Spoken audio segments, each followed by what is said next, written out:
Hello, my name is Wesley Allison, and I'm the author of the fantasy book series, The Sorceress and the Dragon. I'd like to do a reading today for you from the 10th book in that series, For King and Country. I hope you enjoy it.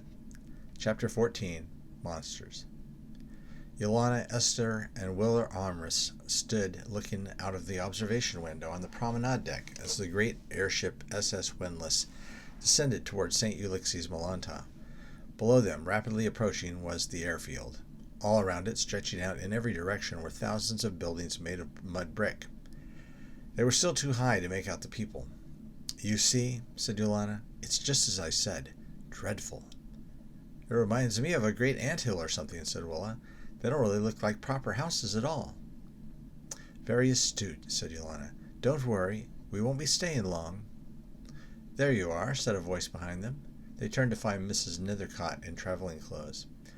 "I'll be stepping off as soon as we land. My son will be waiting for me.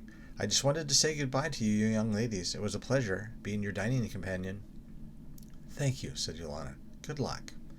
"Remember to look us up when you get to Bermesia," added Esther. "I shall," she replied, and then turned and left.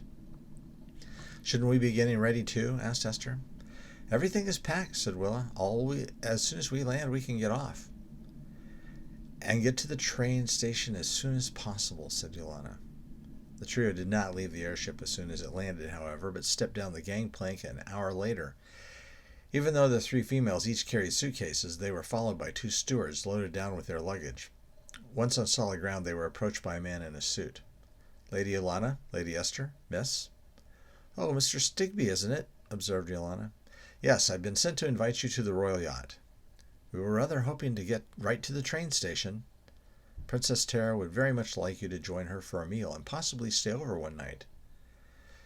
"It wouldn't be so bad if we were staying on the yacht," said Esther. "Perhaps not," said Iolana. "Very well." "I've engaged a car for your luggage," said Stigby. "It's honestly faster if we just walk." "Yes, I've experience driving here," said Iolana. After supervising the loading of their luggage aboard the steam carriage, the four left the airfield and started through the hardened mud streets. It was immediately apparent that there was a problem. As soon as one of the trogs laid eyes upon Esther, it began flashing the crest on the top of its head and letting off a whistling noise. Soon others of its kind began doing the same thing. The little group had gone no more than 100 yards from the airfield when they found themselves being followed by at least 100 trogs, flashing their fins up and down and whistling out the loud, keening sound. The crowd grew with each step. They came closer and closer and seemed ever more menacing. "In here," said Stigby, directing the three females into a seedy-looking tavern and then up a rickety staircase. "Do you think if we stay in here for a while they'll go away?" asked Willa. "I doubt it," said Stigby, looking out the window. "I think we need some help." He pulled a cigar from his coat pocket and bit off the tip. Then he lit a match and began to smoke it. "Do you think this is the time for that?" demanded Iolana. "Oh, I do." He took a deep puff into his lungs and then blew it out. The smoke coalesced into a ball, hovered for a second, and then disappeared. "A magic cigar?" wondered Esther. "Yes, for use in only the most extreme emergencies, and I think this qualifies. Now I'm going down to make sure those trogs stay outside until reinforcements arrive." "I'm sorry about this," said Esther once he had gone. "This is not down to you," said Iolana. "I told you this was a horrid place. I should have foreseen something like this." Suddenly a loud report that could only have been a gunshot was heard down on the floor below. Willa let out a squeak. "What's to become of us?" "Everything will be fine," said Iolana, pulling a pistol from her handbag. The door opened and she took aim at it. "Don't shoot, m'lady," said Stigby, sticking his head in. "It's just me. Come downstairs. It's safe now." They followed him back down the narrow staircase to find a platoon of heavily armed sailors surrounding the building. A young officer doffed his cap and bowed, though he frowned at Esther. "Lieutenant Call at your service, ladies." "Lieutenant, Lady Iolana, Lady Esther, and Miss Armis." Stigby made the hasty introductions. "We'd like to get them safely to sovereignty as soon as possible." "Of course." Lieutenant Call and Stigby guided the two women and the Lizzie quickly down the street. They were surrounded on all sides by sailors who kept their weapons at ready.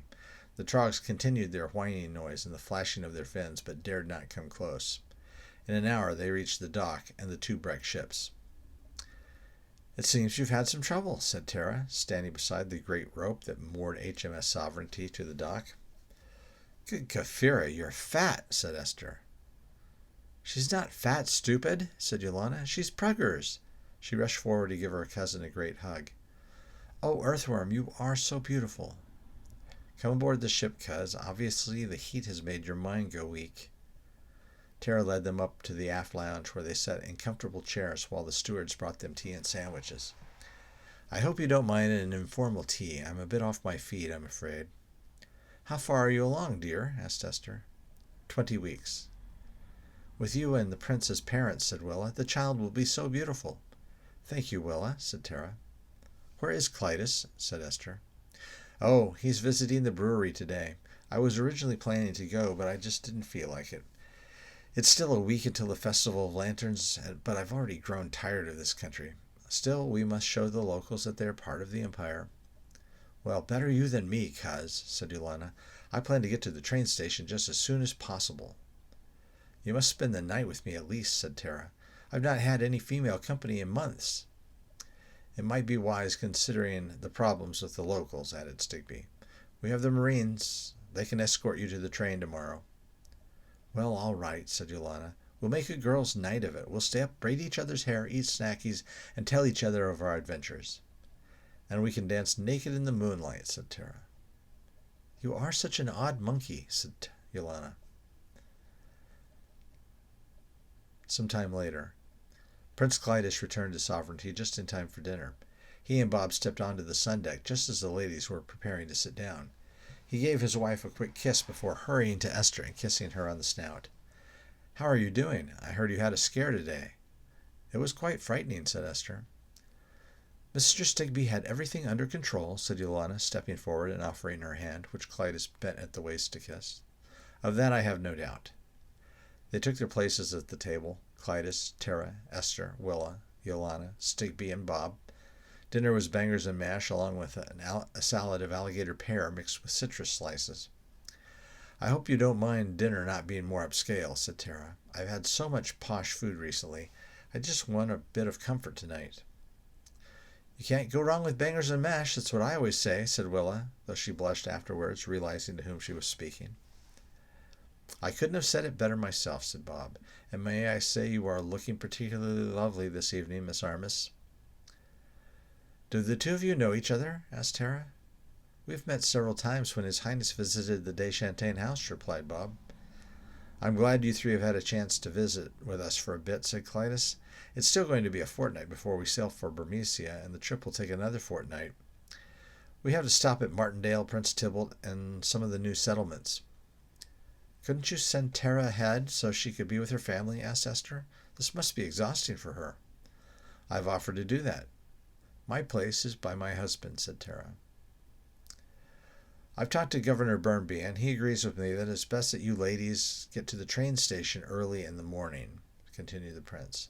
"I've arranged a special train to leave at 5:45 a.m. "That seems like a great deal of trouble just for me," said Esther. "No trouble is too great," said Clytus, laying his warm hand on her cool, scaly one. "You are very important to me, and your safety is paramount." "I suppose it's lucky I'm traveling with Esther, then," said Iolana, her nose in the air. "Your safety is important too, Lady Iolana." "After all," said Terra, "we like you almost as much as we like Esther." Iolana stared at her for a moment and then giggled. "She is the most likable member of our family. I think we all must agree." Though there were 2 unused staterooms aboard the ship, Terra had the beds from those rooms and her own brought out to the aft lounge, which was arranged for a slumber party.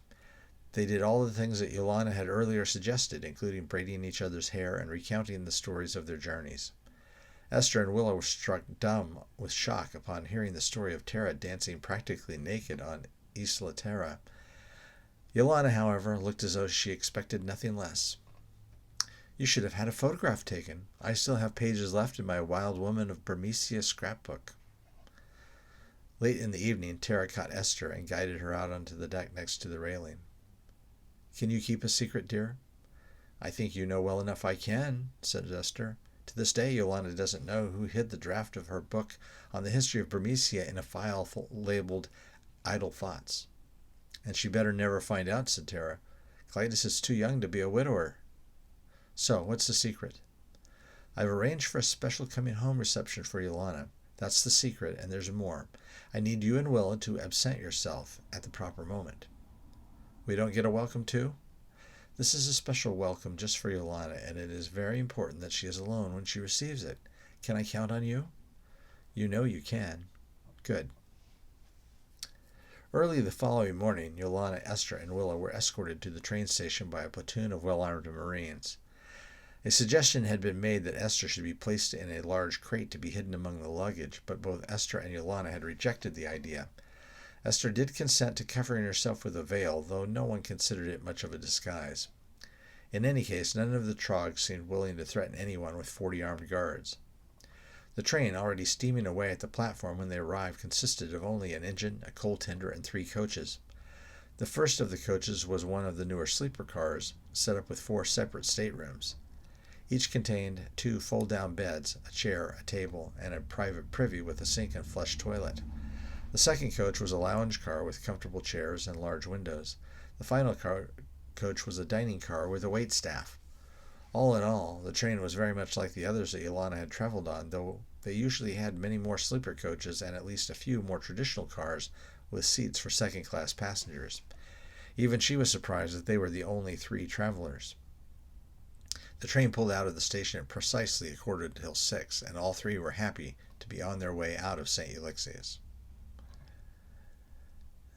At the yacht, "This was a nice surprise," said Prince Clytus, lying beneath his wife. She snuggled her face into his neck. "This is to reward you for helping my cousin. You know I didn't need to be rewarded. Not that I'm complaining, mind. After all, I love Iolana." "Then this is a reminder of why you love me more." He laughed. "You have nothing to worry about, Brownie. There will never be anything between your cousin and me." "I know. I'm much more concerned about you and Esther." "Esther?" "Yes. Don't tell me you don't love her, too." "Of course I love her," said Clytus. "She's been my best friend for years now, ever since I was 17. And had she been a human woman, you might have married her." "Well, I never really gave it any thought, but I suppose that could have happened, if she had been a human woman. I can assure you, though, that a platonic relationship is all we shall ever have." "That is a load off my mind," she said, before biting him on the shoulder and then climbing off of him and off the bed. "I'm going to go and get dressed for breakfast. Please go up and hide the eggs. I told the stewards not to serve any more. I was getting tired of you vomiting at the table." "I don't feel at all sorry for you," said Terra, slipping into her nightgown. "Since it's your fault I'm in this predicament. I'll see you upstairs." Then she slipped out the door. Clytus took his time, washing up, shaving, and getting dressed. So he was the last to arrive at the breakfast table. "I take it that the ladies got onto the train all right?" he asked as he sat down. "That they did, Your Highness," said Bob. "The train left right on schedule, too, with no problems. They should arrive in Bermesia sometime late tomorrow night." "Excellent. Pass the black pudding, please." He glanced at his wife's plate to see a truly prodigious stack of black pudding and what looked like a pound of bacon. "I dare you to say something," said Bob.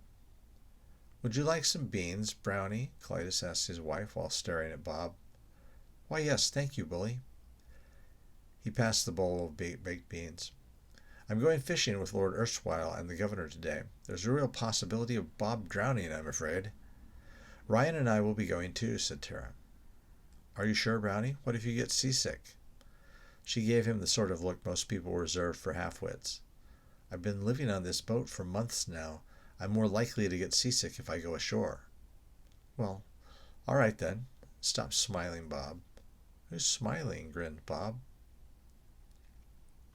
Some time later. Lord Erstwhile's yacht was a fine one, though only about a third the length of Sovereignty. It had a crew of 7, including a captain, and the passengers numbered 8. The prince, princess, and their 2 men, Lord Erstwhile and his friend Mr. Clemens, and Governor Burnby and his assistant Mr. Dobson. "I'm still surprised you wanted to come along, Brownie," said Clytus as the boat sailed away from the dock. "I've never been fishing before. Mother insisted that the waters in Bermesia were too dangerous." "I understand that the waters here are just as bad. Many of the same sea monsters exist here as there." "That's true, your highness," said Lord Erstwhile, a balding middle-aged man who looked as though he could wrestle most dinosaurs to the ground. "I've fished for Zafactinus in Burmecia, and they're just as thick here. We have the same sharks and most of the same reptiles. In addition, we have a beast called a Tylosaurus. It's bigger and faster than the chronosaurs in Burmecia, though it has a slightly smaller mouth. Still plenty large enough to swallow a man whole. We've lost many a commercial fisherman to them." "We're safe in the boat, though?" queried Clytus. "Of course, your highness. Perfectly safe." "So what are we fishing for today?" asked Terra. "It's a fish called a protochirina. The fishermen call them swordfish, though my naturalists insist they aren't related to the swordfish in the waters around Brekalon. They do look different, with blade-like fins and long claspers, but they taste very much like swordfish. I suppose if you're a fishmonger, that's what really counts." By noon, the boat had reached the fishing area. Though they had seen no great ocean reptiles, there were plenty of sharks and other fish spotted in the water. The passengers enjoyed a lunch of tea and sandwiches, while the crew set up for the hunt. A seat was fastened to the deck facing toward the stern. Attached to the seat was a very large fishing pole strung with line that was actually made of heavy wire. "Well, who's going first?" asked Governor Burnaby. "How about you, your highness?" "As this is my first time, perhaps it would be better for me to see it done before I try." "Very judicious, your highness," said Lord Erstwhile. "I don't mind giving you a demonstration." Taking his place at the chair, the Viscount waited while one of the crewmen fastened the bait onto the hook, in this case a foot-long eel. Then he cast out the line, sending the bait flying out a good 40 yards. The captain engaged the drive shaft to the steaming engine, and the boat began cruising forward. "Now it's just a matter of time, waiting for the strike," said Erstwhile. "It won't be long." It was, in fact, about 15 minutes before something grabbed the bait and sent the fishing reel spinning as the line shot outwards. Erstwhile strapped himself to the rod, braced himself with his feet, and then locked the reel, stopping the line. Immediately the great fish shot out of the water and 10 feet into the air as it tried to break away.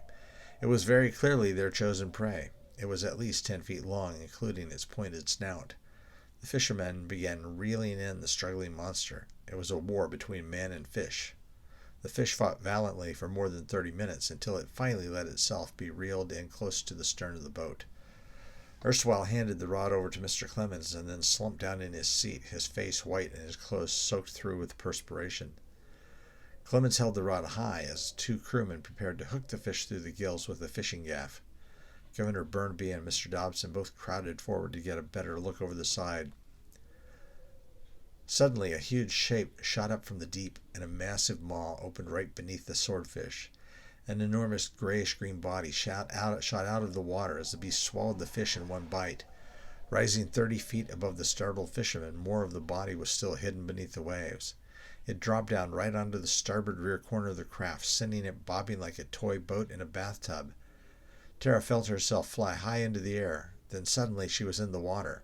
She saw the glimmering boundary between the water and the air above her. A proficient, if not gifted swimmer, she attempted to make for the surface. Her voluminous dress, though, filled with water, and just before she reached the air, it began dragging her down into the depths. "Terra!" Clytus shouted, staring into the water after her. "No!" Bob grabbed him around the waist, and the still rocking boat drove them both to the deck. "Stay, I'll get her." But Stigby was already diving over the side. It hardly registered to Clytus that Clemens, Burnaby, and Dobson and one of the crew had been thrown overboard as well. Other crew members rushed to the sides and threw out life rings and ropes. Clytus was finally able to get up and hurry to the side, aware that Bob was still holding on to him. At first he didn't see anything at all, but then Stigby's head rose above the surface. "I don't see her," he shouted before the wave washed over him. "It's coming back," someone shouted. Clytus turned to see the monster swimming directly at the ship from behind. It could only have been the Tylosaurus, of which Lord Erstwhile had mentioned earlier. It was at least 40 feet long, including its thick tail, and it swam in a wriggling motion like an enormous alligator. Just before it reached the men in the water, it submerged and swam under them. Clytus looked back at Stigby to see the copper dive down beneath the waves again. He was under for what seemed far too long, but at last came back up. The look of despair on his face said plainly enough that he had been unsuccessful. Looking around, Clytus saw that the last man that had gone overboard was now climbing into the boat. Still beyond them, he saw the sleek body of the sea monster circling toward where Stigby was still searching. Just as Stigby was beginning preparing to dive again, a head popped up next to him, black hair pasted over the face. "We should get into the boat before we're eaten, Ryan." "Can I help you, ma'am?" "I'm fine," said Terra, dunking her head again to swim just below the surface. Stigby followed, resisting the urge to swim past her. Just as she rose to take another breath, about halfway to their destination, he could clearly see the body of the Tylosaurus pass just below them. Suddenly they were on the boat, and the prince and Bob pulled the princess up and in. The policeman had a perfect view of Terra's bottom through her now translucent undergarment, which was all she still had on. Seconds later, he too was pulled out by the two men, aided by one of the crew. "Thank Kafir you're safe," said Clytus, crushing Terra's wet form to him. "I'm perfectly fine," she said calmly. "I am also very cold and practically naked." Someone produced a blanket and wrapped it around her, and her husband ushered her into the cabin, pulling her down next to him on a bench seat. The others who had been overboard followed, also wrapped in blankets. Stigby sat next to Terra on the opposite side from Clytus. "You were under the water for so long," said the prince. "I thought for sure you were lost." "I had read that pearl divers in Inclep hold their breath for several minutes," she said. "They reach a point where they think they can hold it no longer, but if they can for just a little bit beyond that point, then they can actually last quite a bit more. I don't know that I believed it at the time, but as I couldn't make for the surface until I got out of that dress, I was forced to verify the fact. Turns out it's true." Meanwhile, Iolana sat in the lounge chair and sipped a cup of tea while she looked out the window. It was mid-morning on the second day of their trip. The first day had been uneventful, as they crossed the mostly barren plains of Malanta. Then, late at night, in the foothills of the great Archibald Range that separated the two regions, the train encountered a rock slide. It wasn't a major obstacle. No huge boulders covered the tracks, but there were enough rocks that it took the small crew almost 3 hours to clear. The train was now passing through more foothills, though these were the foothills on the other side of the mountains. "Do you mind if I sit with you, your ladyship?" Iolana looked up and smiled at Willa. "Please sit down. You must call me Iolana now. You're no longer our employee, but our traveling companion and friend. Things are much less formal in Burmecia. Speaking of traveling companions, where is Esther?" "She's taking a nap. I don't think she slept much last night, especially after the train stopped. She was probably thinking those trogs were going to catch up with her." "Yes, that whole thing was very rough on her." "Things will be better for her in Port-de-Chantain, won't they? She'll be home, after all, with her people." "Port-de-Chantain may very well be home to her, but I think she would be glad to be back, but she doesn't have any people. At least none but me. I raised Esther from a little Zerant. That's a baby. She never really had any connection with other Lizzies. Now, she seems so alone. She will never have the chance to have a family. A Lizzie family, I mean. Sometimes I wonder that I could have been so foolish. To think that I could take a Lizzie from the wild, and that I could provide all she needed. It was hubris, that's what it was." She took a sip of tea and then smiled. "At least she shall always have me. We're going to be old maids together." "Maybe I'll be an old maid too," said Willa sadly. "I'm almost 25. What man's going to want me now?" "Oh, you'll be swarming with men," said Iolana. "There are so many people arriving in Burmecia, from Brekelon, from Fredonia, even from Bordonia. Many of those have lost their families, looking to start a new life. You'll see." "I hope you're right," said Willa. "Would you like to play cards?"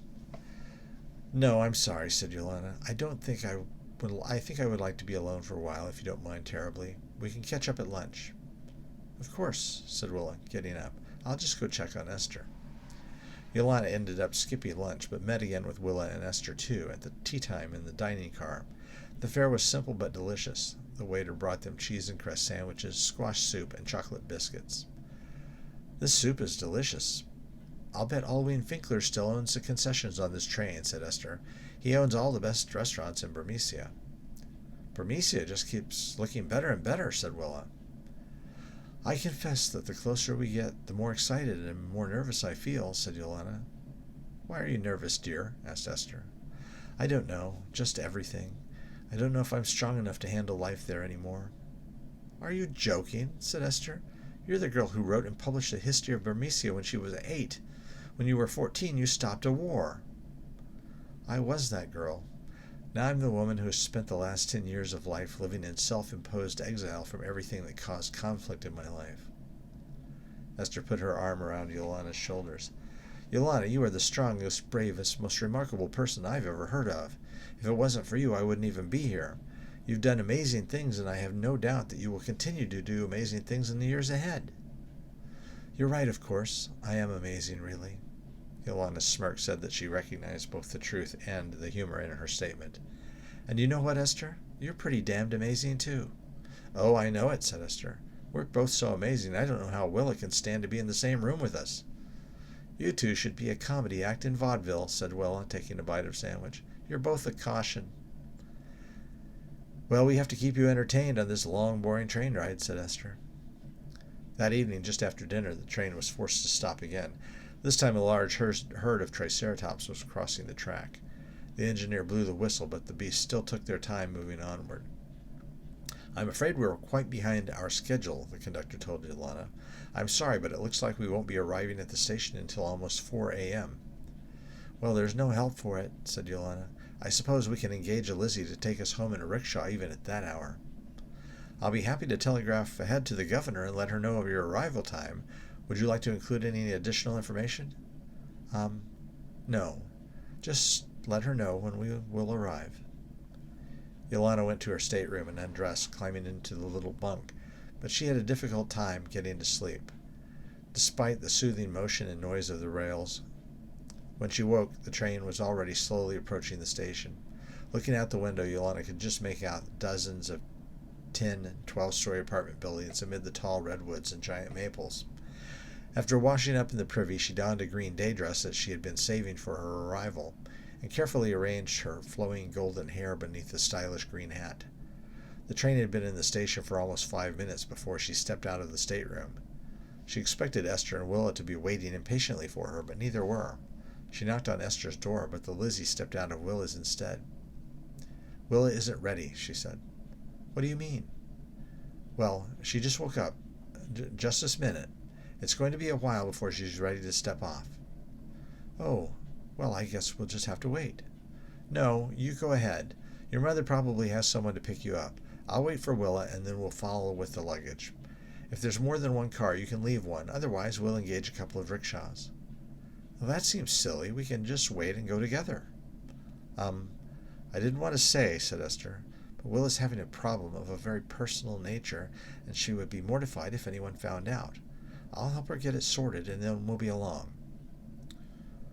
Okay, said Iolana with a frown. I don't want to pry. It's all settled then. We'll meet you shortly. Esther stepped back into the stateroom, closing the door behind her. What's this about a problem of a very personal nature? Demanded Willa. You make me sound like I've peed myself or something. I couldn't think of anything else to say, said Esther with a shrug. Iolana stepped off the train onto the station platform, carrying the smallest of her suitcases. It was still dark, and the air was quite chilly, with wisps of fog here and there, the steam from the train adding to their number. 3 gas lights on high poles created 3 circles of yellowish illumination between the vehicle and the station building. At the far end of the cement expanse, Iolana saw a solitary man standing just beyond the last ring of light. Assuming that he was either the station agent or a man sent by her mother to collect her, Iolana strode swiftly toward him. She was almost face to face with him before he moved enough for his face to enter the light. She stopped and stared. She recognized him and didn't recognize him at the same time. His features were so familiar, but older. There were wrinkles that spoke of happiness and sadness rather than age, and there were gray hairs, too, at his temples. Azcan? The word came out of her mouth with almost no sound. My God, Iolana, you're beautiful. Before she even realized what had happened, the distance between the two of them disappeared. Her arms were around her neck. Her lips were on his lips. She felt their tongues touching. She closed her eyes, lost track of all time and space, floated in the ether with the sensations of her body, the only things that existed in the universe, and she never wanted to be anywhere else again. Then it all changed. The heaven that she was floating through disappeared, and it was replaced by a burning longing that started at the very core of her being and flowed out to her limbs. It was filled with yearning.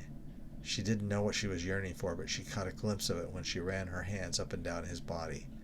They wound up at his sides and over his chest. She could feel his muscles as he wrapped his arms around her. She slid her hands over his shoulders and cupped his head, pressing it toward her as she tried to suck all of him all the way into her. But it wasn't enough. She wanted more. Pulling her mouth away from his, for the first time in the existence of this new universe, she looked around. There was a door. She didn't know what it was a door to, but she knew she had to go there. Dragging him by the hand, she led him to the portal and pressed her shoulder into it, forgetting for a moment how doorknobs worked. He reached down and turned the knob, and suddenly they were inside a small dark room. Her suitcase was left forgotten on the cement platform. His mouth found the nape of her neck, and his tongue did a little dance across her skin, driving her insane. She pulled at his shirt, sending buttons flying, and was rewarded by her hands on his flat, muscular stomach. "Iolana," he murmured. His right hand went to her waist, but she took it in hers and moved it to her bosom, which he squeezed. She stuck her tongue in his ear. His left hand joined his right, and suddenly she knew there was only one thing in the universe that she wanted. "Take me, Azcan," she whispered. He lifted her and set her on what turned out to be a desk just behind her. Still kissing her, he fumbled for a minute with the many layers of her dress. "Kafira, damn it!" she hissed. Sliding off the deck, she turned around and bent herself over the desk. "Just lift my dress and put it in me." He stopped suddenly and stepped away from her. "Iolana." "What?" She looked back over her shoulder. "Have you ever done this before?" No, of course not." "Then I don't want it to be like this. Your first time should be special. I want it to be special for you." She stood up and turned around, looking at him in wonder. How could he stop? How could he control himself? She couldn't have. She felt the blood rushing to her face as she realized that it must be returning to her brain as well. "I love you, Azcan," she said. "I love you too, Lana." They came together again, tenderly this time, but once again she melted into him as he kissed her, and she was back in that same heaven that she had discovered just scant minutes before.